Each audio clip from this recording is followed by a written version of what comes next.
Hey guys, welcome back to my channel. This is my first podcast. I'm here with Alex and Erbey. We got some great details for you today and hopefully get you a lot of info. Hello guys, my name's Erbey and I do real estate from San Antonio, Corpus, and the Valley, and anything in between. Hey guys, my name is Alex Shestopalov. I'm very much new to the Valley. I met these amazing people here. Yeah, we doing some real estate deals in the Valley, as long as Corpus Christi, Houston, Dallas, Georgia, which is virtually. So yeah, I'm glad I'm here. Alrighty guys, so the first thing I do is I do Airbnb and long-term holds. I know Alex does wholesale and subject to, and Erbey also does wholesaling and flipping. So Alex, can you describe a little bit about subject to or even wholesaling, how you look for deals? Subject to strategy is gonna actually dominate the market within the next, they say, 18 months. And the reason for that is because that allows the homeowners to actually get rid of the property where there's no equity in the house. Me as an investor, I basically come in, I take over their mortgage, start making payments. I either do Airbnb with that property or hold, depending on the property, on the market, rents as well. But that's one of the, I guess, best strategies out there because, again, you don't have to pay closing costs by transferring the property from one owner to another owner. And yeah, that's what I do. Okay. And Erbey, right now, these last couple of months, have you seen anything flipping or any deals that you've seen? I just feel like it's harder for my clients because my clients buy houses from me with the note, on it, and obviously it's a little higher interest rate than a bank. So I have noticed it's a little harder for them to come up with a down payment. And since we're getting higher interest on the buying side, we have to adjust our rates to where it still makes sense for us. So they're having a little harder time, especially also since the rents haven't gone up as much as they should. With all this inflation, I think rents are about to take off as well because they haven't. Yeah, this weekend, 30-year mortgage is going up to 7% on a conventional 30-year mortgage. And I don't know how people are going to be able to buy. I know a lot of bankers, things like that, are squeezing only people with the best interest rates. So you might see a lot of wholesaling deals coming up in the next couple of months. But we still have people have a lot of equity in their homes right now. So, what's going to happen, we don't know. Are there people going to lose their jobs? Yeah, there's going to be a lot of people that are going to start losing their jobs, and things are going to get really expensive. Mm-hmm. So are you trying to tailor more people right now? Or are you looking? The foreclosure's coming up. That's everybody seeing that already. Pre-foreclosures are happening, people struggling, so we're here to help them. We're here to help them come in and negotiate the deal to the point where they can walk away and give them some money down. Money with that too. Subject to is by any means not a zero out-of-pocket deal. It's not as easy to get in. You have to have capital to operate. Wholesaling is different. It's definitely a different strategy. But right now I'm looking at some fourplexes here in McAllen, and I'm gonna try to negotiate with the owner where I basically overpay. I don't mind overpaying for the property if I need to, as long as she's willing to walk away and let me have my cash flow, So, which is, to me, I think it's a win-win because I get what I want and the seller gets what she wants, not actually risking the fact that her main concern is that if I sell all these fourplexes, what am I going to do with the money, with the cash? Because they all paid off. And she doesn't know where to put the money in.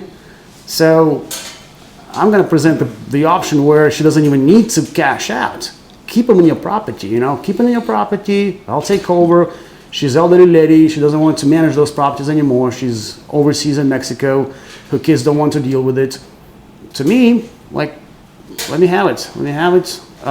If I default by any chance, which not going to happen, hopefully, she will get back her properties. So again, subject to or seller finance is what I'm focusing on, 100%, pretty much. Right now, I just feel like the value of the dollar is just fading away. The euro right now to the dollar is almost the exact same. I just went to McDonald's the other day. A double cheese, no, yeah, McDouble is $2.50 for a McDouble. McDonald's no longer has $1 drink. It's $1.59 for a large drink. You know, how is the average person going to be able even to buy a home, let alone to invest? You It's know, going to be hard. have you seen anything right now, just in inflation in your budget, how things are growing? And I mean, I think at this point we get to the level where the price is going to stop going as fast as they used to. Yeah. I mean, at this point, I see some, homeowners, they're willing to take less. They're willing to take less, and walk away. And they don't bring up the fact that, oh, the price is going up. No, the price is going to go down, and they will. yeah, So as far as affordability, we just got to figure out the ways how to, I guess, build affordable housing, which is difficult too, because the material is going up, construction is going up, all the taxes going up, everything's going up. Right. So you got to get in the business. yeah, And I think that's where I come from with the rents haven't skyrocketed yet, because I think people that bought a house in 2020, 21 are still holding on to that. They still haven't, like he said, had the chance to have to offload and sell off. And I think once that happens, once we realize interest rates are so high that the average person can't afford it, I think that's when we're going to start seeing the rents come up a little bit. Yeah. Because these past 2 years rents haven't gone up. People have been buying or just sticking to their house. Even if they can't afford it, they're barely just making it. But I think once we see that, I think that's when rents are really going to skyrocket. And that's another thing. What I've noticed is that quite a few of those homeowners, or not necessarily homeowners, but the investors who held those properties for so many years, they haven't increased their rent prices. Yeah. They haven't. And I'm seeing prices below 700, which is, to me, is very, very low. Because I came from Denver last year. I moved here to Valley from Denver. I mean, in Denver, you're not going to see prices like what they are here. Prices for the houses, rent prices, and of course it's a different market, but I think the opportunity is still there. It's still there. oh yeah. I mean, but these deals don't make any sense. Right now, I'm looking at fourplexes. So I'm supposed to have a mortgage of $3,000 when these rents are not even, they're $600 a month. $650, $550 a month. It's difficult. How is that going to be able to cash flow? Why do I want to invest in something that's not even going to cash flow right off the bat? As a landlord, as an investor, I need to tell the landlord, hey, pick up the rents before I show up, and then if it cash flows, then I'll purchase it. But this doesn't make any sense. These deals don't. People want the highest dollar, but they don't want to put a burden on the people here in the valley or people here in this area to pick up the rents. They don't want to, move out. And that's another thing. I'm trying to transition from single-family housing, single-family homes to multifamily, duplexes, fourplexes, eightplexes, because they are still at the level where you can actually cash flow pretty significantly. Single families are tricky as far as Airbnb goes. You gotta evaluate the property, more carefully. You want to make sure that that particular area is actually in demand, or things are happening. People travel there. It's either touristy or business. Exactly. Another strategy that I haven't implemented yet, but I've heard of what other guys do. They do what is called work travel.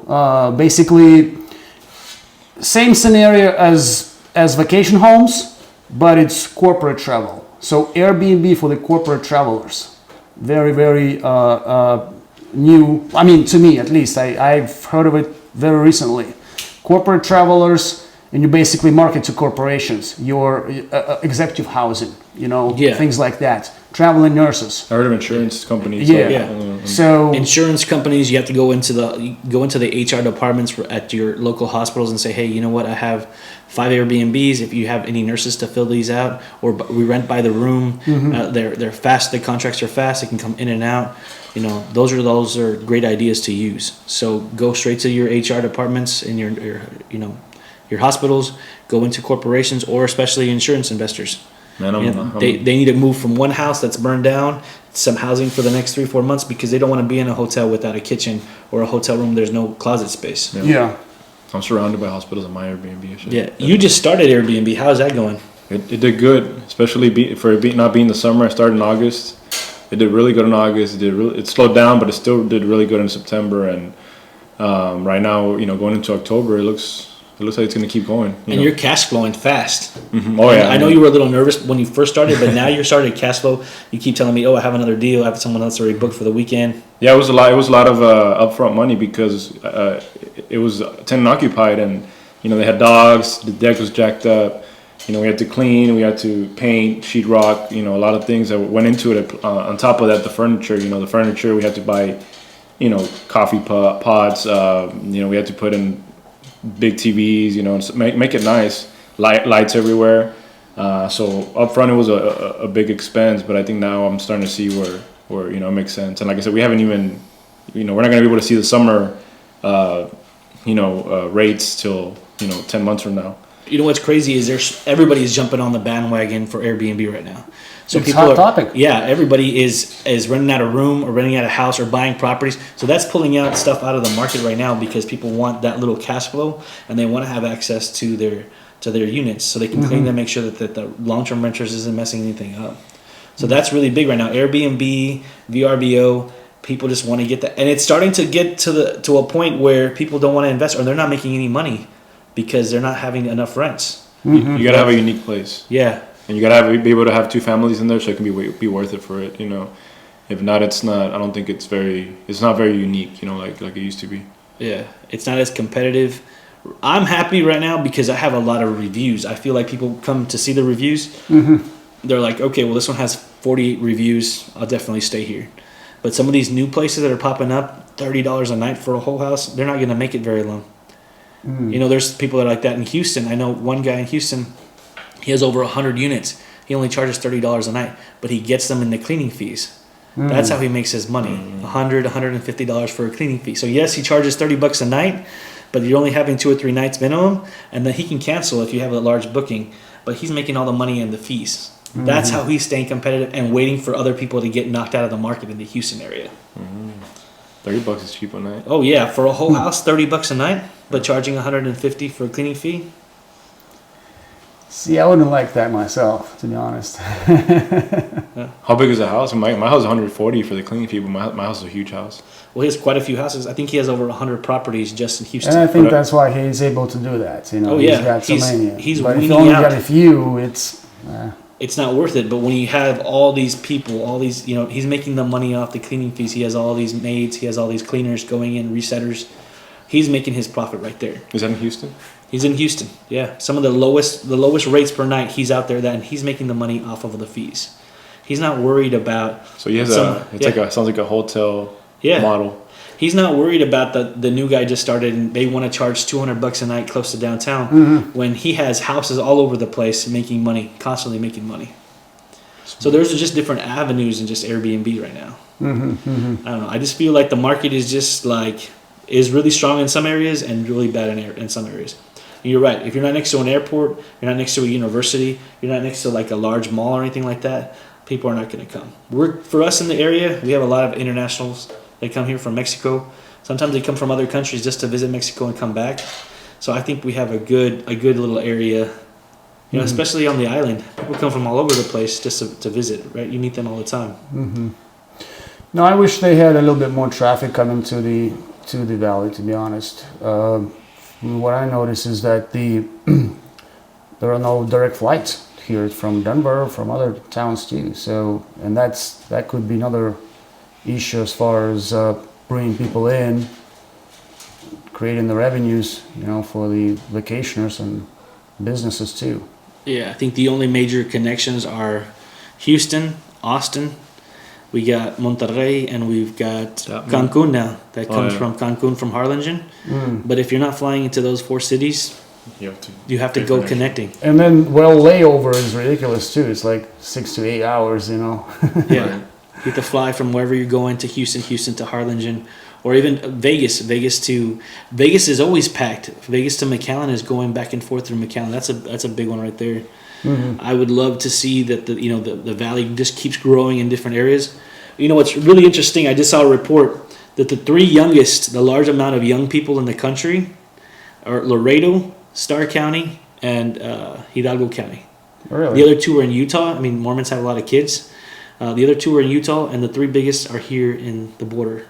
So the Laredo County, you've got Rio Grande City, and you've got the McAllen. The demand for housing, education, things like that are gonna grow exponentially these next couple of years. Wow. Makes sense. Yeah, there's money gonna be made here in this area. If you're investing right, even if as prices go super high, if you're investing now, it doesn't matter. In 20, 30, 40 years, there are gonna be tons of more people living in this and growing in this area. So that tells me that affordable housing is a must. I mean, we have to figure out how to attack those 100-unit properties, and make them affordable to students. The university is just growing, and then there's a lot of people moving in too. On top of what he said about the kids. Yeah. They had this was the year that they had the most amount of enrollment here in UTRGV. Nice. And that's just going to continue to grow as there's more kids. So people will be coming down here. Oh yeah, it's affordable. It's affordable. School. It's one of the top 4 best colleges in the state of Texas. And it's very affordable. So yeah, extremely affordable. The area is still extremely affordable, and you need to invest now to see the fruits of your labor in a couple of years. Wow. So we're in a good situation for investors in this area. Yeah, Austin keeps growing really high because of the tech. Dallas is growing because of financials, and Houston keeps growing a lot because of the energy sector. But the valley's going to have the youth, the young, people that are going to be educated. There's going to be growth here somehow. The slow way is the best way. Yeah. The slow way is, yeah. I mean, it's something that it's not like Austin where it's booming. It's something consistently growing, which is the best growth you can have. Yeah. Now I'm excited about the valley. I'm excited about how it looks, and I think I'm a little late, to be honest. I wish I was here 2 years ago, 3 years ago. But I mean, because I'm talking about the island, that's where I'm at, and everybody's saying, "Oh, in the last several years, the price is jacked up." Oh, yeah. But even now, it's still very much affordable. It's still very much attractive investments. Yeah. A lot of them there. There's a lot of them there. Well, I was looking at fourplexes in the island in 2020. At the beginning of 2020, they were $500,000 for very extremely nice fourplexes with a swimming pool and things like that. And now you're looking at $1 million. Yeah, I was gonna say 1.2 million for the exact same fourplex in these last 2 years because money was cheap. Money was cheap, and they were giving it out to anyone. Just take it. You'll pay in 30 years, and that value is going to be even worth less. And that's another thing. If you buy on seller financing, yes, you'll pay the seller high interest rates, but you can negotiate where it's zero. Just roll it into the price. And or something. It's all negotiable. That's the best part about seller financing is that you don't have to really look at what the rates are doing. You don't, or qualify or bring your own credibility, like credit qualification, income qualification, none of that stuff. Yeah, the dollar right now is the most today. Tomorrow it's going to be worth less and less and less. So what you end up paying in 30 years is a lot less than you are going to be paying the whole thing right now. That's how you can see it. You're going to be paying less because the dollar just keeps falling. Yeah. But you need to keep buying those assets. The smartest people in the room are not they're not saving their money in a savings account at Chase. They're buying as many assets as they can to save for the future. They want to give their money to their kids. They want to give out money to organizations, charities. Yeah, charities like that, and because they have the cash. But right now, the worst possible thing you can do right now is to give it to Chase, to Wells Fargo, anything like that, because your money is not growing. Stocks are falling. I just lost $5,000 this week just in stocks. Yeah. Is that going to stop me? Hell no. Yeah. I need to put in at least $200, $100 every single day for the next 3 or 4 months because that money is going to multiply. We live in America. Things like you're guaranteed to make money off of the stock market as long as the history of the United States. you keep putting money in, you're going to build your assets. It's never going to go down to zero. Even if there's a stock market crash and it shuts down, I still have faith in this country that your money is going to be worth something to somebody around the world, especially your assets. Tell us about what the benefits are when somebody sells you their house on a seller finance, about the capital gains. No, the benefits to the seller are amazing, in my opinion, because again, if they sell to the regular buyer with the mortgage and everything, basically they will get cash out. Once they cash out, they have to pay capital gain tax on it. Do you know the interest rate, the percentage on that or no? What's that? The percentage on the capital gains? If it's less than a year, it's 50%. I don't know. But I mean, to me, any type of tax is no good. Right. As an investor. Right. So you want to do 1031 exchange, which I haven't done myself yet. But again, the capital gain is, you basically avoid that. You avoid that. You don't have to worry about reinvesting that cash that you just got from your sale into something else. Right. She don't want that. She don't want to deal with any more assets. Well, for example, the owner who I've been talking to for the last couple weeks now, or couple months. Matter of fact, we were going back and forth, and I follow up with every seller of mine because I know that they do own the properties, and at some points they will reach out. Follow up is very important in the business, as you guys know. But again, with this particular seller, her main concern was like she doesn't know where its money is sent, where its money put after she cashes out. Yeah. She's got 4 properties, no debt on any of them. So to me, the benefit is that again, I don't have to qualify for any sort of financing with any bank. I come in, I tell her, Mr. Seller, these are my terms. And I'll spell it out. So I'll spell it out to her. How much money down? What's the interest rate? What are the payments will be? If there is a balloon payment you want or not. Some sellers do take balloon payments. Some sellers don't. It doesn't matter. Again, as far as real estate investing, there is no right or wrong way to do it. Anyhow you do it, as long as it's making sense to the seller, to me as an investor, and we all agree, right, and things are disclosed, because at the end of the day, we don't want to do things ethically. Things are disclosed to them, they understand how it works. It's a done deal. It's a done deal. Now, with this particular lady, she's concerned about the fact that she doesn't know what to do with the money after she sells. So, to me, I'll use it as a benefit. That's, to me, a negotiating point. Mr. Seller, you don't have to cash out. Keep your money in your property. Become my bank. I'll make you payments. Yeah. That's it. Yeah. And she can retire off of those payments. And that's exactly right. She will transfer the ownership to me. She will finance the deal. She would not have to worry about managing the property, tenants, maintenance, none of that. She'll just sit and collect. Basically, becoming a landlord, she will become a bank. Yeah. That's why. Mailbox money. What's that? Mailbox money. Mailbox money. Every month, and again, I am as an investor willing to overpay. I'm willing to overpay as long as there's cash flow coming in. I'm okay giving her higher price. You know, cash investors or wholesalers, they cannot do that. They can't touch the property because it's too high. Yeah. The ARV, well, the ARV is irrelevant, but my sales price is too high for them to touch. Yeah, a lot of people right now are nervous for the 7%.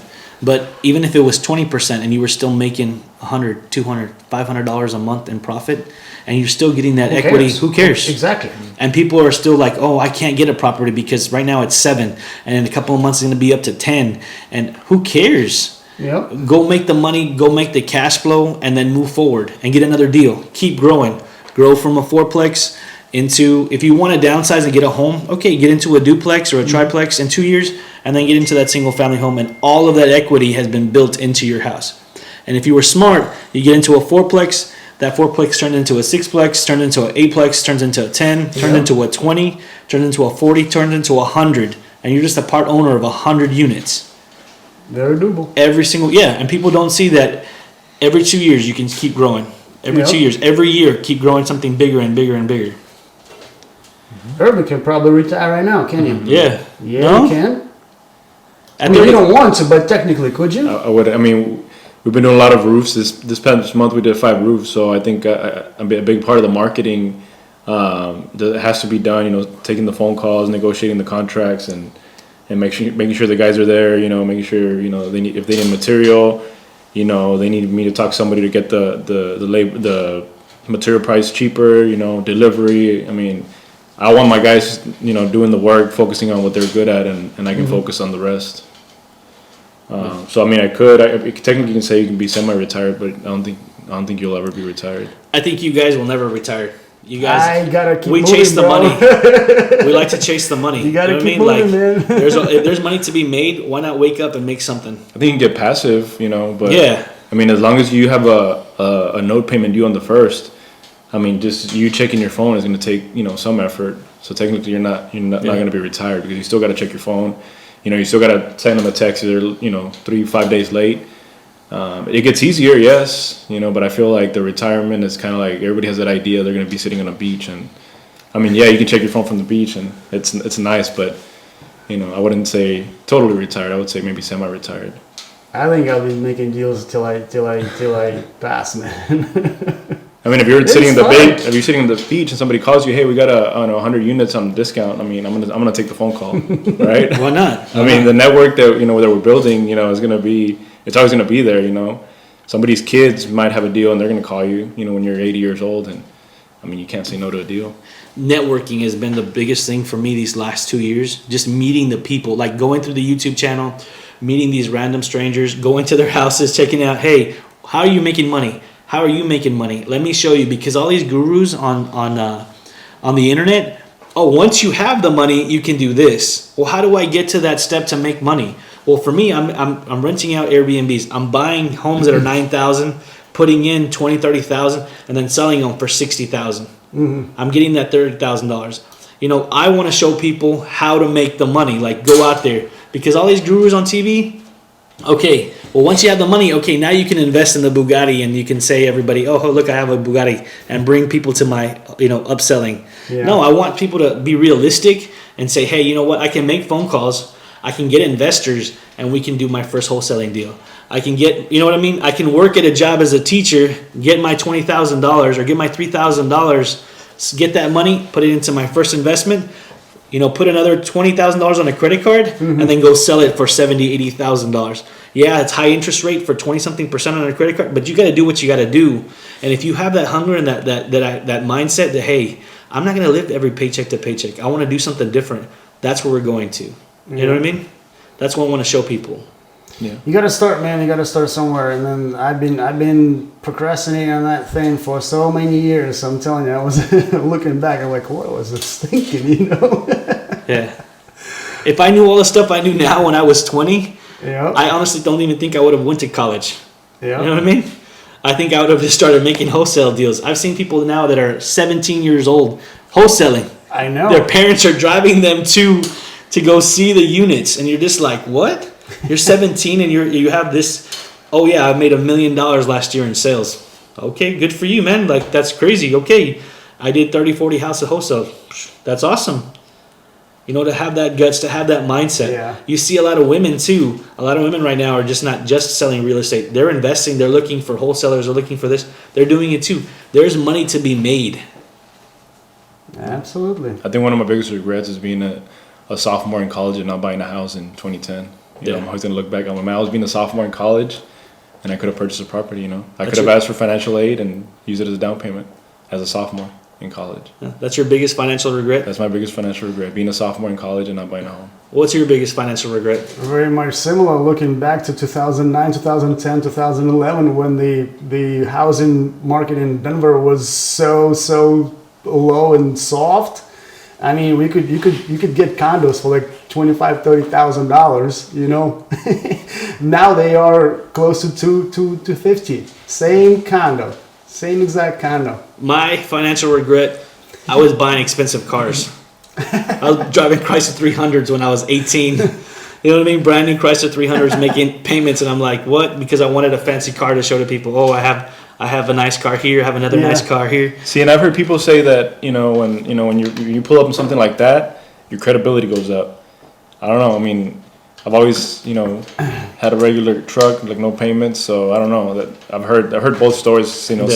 Save your car payment for something else, for cash flow or for an investment, or get a nice car and increase your credibility. People want to see what you want to say. Yeah.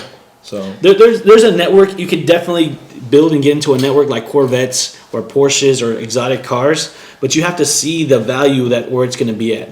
I was making dumb decisions, partying here and wasting, $100, $200 at the club for a couple of drinks, showing up in a Chrysler 300 with leather seats and things like that, thinking I was cool at spring break or here and there. But at the end, I was living paycheck to paycheck, just how people are right now because they want to keep up with other people. If I would have been smart and say, hey, you know what? I was literally driving around in the financial crisis looking at houses that had spray paint on them for $36,000. Yeah. A two-story home for $42,000. 5 bedrooms for $42,000 in 2008, 2009. And I was like, oh no, I'm gonna go buy $600, $700 payment Chrysler 300. Go buy an Acura here and there. Those are some of my biggest mistakes. Now I'm not gonna make those right now. I know we're in a recession. I'm keeping my job. I'm making as much money as I possibly can. I'm gonna invest in stocks. I'm gonna invest. I told somebody the other day, in 5 years, I'm gonna be worth $5 million. Right now, I'm close to $1 million that I'm worth right now. But in 5 more years, I'm gonna be worth $5 million. Doable. Yeah. Very much. and going back to what you're saying about the Make it houses. 10x, man. The houses being so cheap, in 2008 and stuff like that. I think that at some point you're gonna realize, even on a hot market like we are right now, it's still kind of doable. The valley's so undervalued, I believe. If you look at the prices during the crash all over the United States, the valley prices only dropped about 10-15%. Where you had bigger cities like in California and Florida, where they dropped 50%, and that's what you would hear in the news. But if you look at the valley price, you go on Zillow, 2008, how that was worth maybe 80, 90,000 went down to 75. I bought my first property in 2013 for 75. Before 2008, it might have been worth 85. So even if I bought 85, right now it's worth 140, 160. I would have been fine. Buying it during the crash, I would have been fine. So, we do have a correction, a pullback or whatnot. I think still the valley's still undervalued, and it doesn't take hits like the other markets. And going back to the slow growth as well, has a lot to do with it because there's demand. Interesting. We'll see in the next 18 months where people are at. Yeah. We might see that, bigger department stores are going to be closing, but in the other avenue, you're going to see Ross, Target, Marshalls. Those are still going to keep growing. People want discounts. They want something for nothing. So they're going to be looking out for deals more and more. People might cut back on spending expensive wines or going out to eat, but they're still going to be going. Yeah, they're still going to be going to Costco. They're still going to be going to Sam's Club. They're still going to be buying McDonald's. They're going to be buying, things like that constantly. Storage units are going to sell their big house, Yeah. a 2-car garage, a small condo, townhouse, and then put their stuff in a storage unit. That's why they're recession proof. Yeah, there's money to be made. Absolutely. A lot of it in the the next 18 months. We're going to see what's going to happen. Yeah. No, I'm excited. I know I can provide a solution to those guys. Alrighty, guys. Well, thank you so much for this interview right here. Hopefully, we'll be back in 18 months and see what we can do or what we've done, and hopefully, we made a lot more money than we've done right now. See what's going to happen in 18 months. Yeah. Well, thank you guys so much. Have a great. Make sure you like and subscribe.